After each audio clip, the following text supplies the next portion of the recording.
As the Queen City of the South, Cebu City has 121 square miles of lush soil.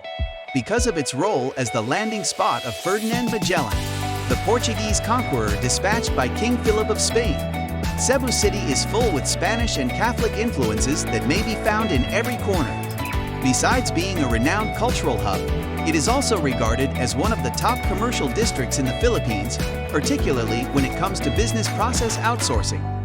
Cebu City is more than simply a contemporary metropolis with a rich past. Here are an additional 20 reasons to pay a visit to this lovely Visayan city. CV 1. Cebu City is the oldest city in the Philippines, making it the mother of all cities. Miguel Lopez de Legazpi established it as a Spanish colony in 1565. 2. Colon Street, the country's oldest street, is located here. Colon Street's origins may be traced back to the town design of Miguel Lopez de Legazpi, who named the street after Christopher Columbus. It was formerly the center of Cebu's commercial and retail activity, but now Colon Street is filled with traditional architecture and infrastructures. Colon Street is a national road, although the smallest one, notwithstanding its status as a tourist destination. 3. The University of San Carlos, the Philippines and Asia's first school, is located here. When the Jesuits founded it in 1565, it was known as the Colegio de San Ildefonso, or San Ildefonso College. 4. Fort San Pedro, the Philippines' oldest and smallest tri-bastion fort, can also be found in Cebu City. Miguel Lopez de Legazpi ordered the construction of this fort in 1738 to protect the city against Muslim raids. Revolutionaries fighting for independence from Spanish rule employed it during the end of the 19th century. In fact, it was taken over by American forces under the rule and renamed after them the War Barracks. 5. One may find the Philippines' oldest relic in Cebu City, in the Basilica of Santo Nino. This enormous church, located on Osmeña Boulevard, grew out of the little Santo Nino de Cebu Chapel, which was founded by missionaries in 1565. 6. The Santo Nino, Holy Child statue, which is regarded the country's oldest Catholic item, may be seen at this location.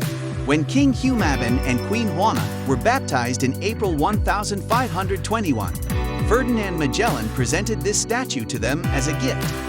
Juan Camus, a soldier, discovered it unharmed despite the fire that burned the house where it was housed after Magellan died. Consequently, Cebu City's patron saint, the Santo Nino, has been elevated to sainthood. 7. Ferdinand Magellan placed a cross as a sign of his goal to convert the Filipinos to Christianity when he landed at Cebu. At the octagonal Magellan's Cross in Cebu City's Plaza Sudbo is a memorial cross that bears the name of this explorer. The large cross on the city grounds is not the original relic erected by Magellan, but a sign underneath it claims that the original cross is safe behind the wooden facade behind which the big cross stands. 8.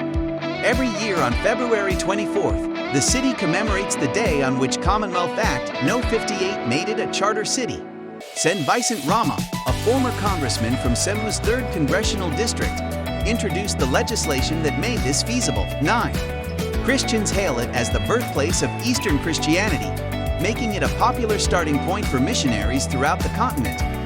For their attempts to establish a Spanish colony in the Philippines, Fray Andres de Urdaneta and Miguel Lopez de Legazpi are regarded as Christian champions in the Philippines and Asia. 10.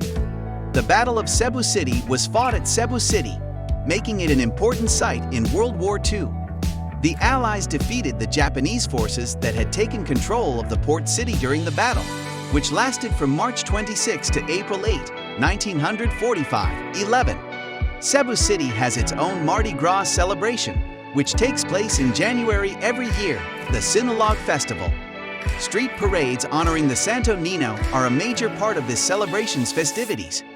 Finally, Sinulog comes to an end with the Grand Festival, which honors how the ancient Filipino pagans eventually converted to Christianity. 12. It's a nice break from Manila's hectic pace. Aside from Manila, the airport serves as a hub for local flights from countries such as Qatar and China. 13. If you're looking for a thrill in the Visayas, go no farther than Cebu City's highest skyscraper.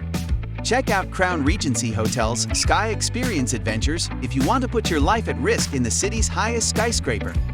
Here, you may experience the first and only edge coaster in the world, taking you about 429 feet above ground level.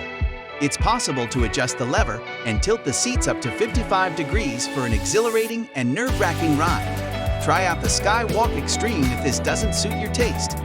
It's the Philippines' first of its type. At a height of about 416 feet, you may stroll around the hotel's clear glass floors. 14. Tops is a great place to get a bird's-eye perspective of the whole city. For those who don't want to risk their lives on Crown Regency's death-defying, vomit-inducing attractions, an observation deck positioned on the peak of Mt. Busay is your best bet for awe-inspiring Cebu City vistas.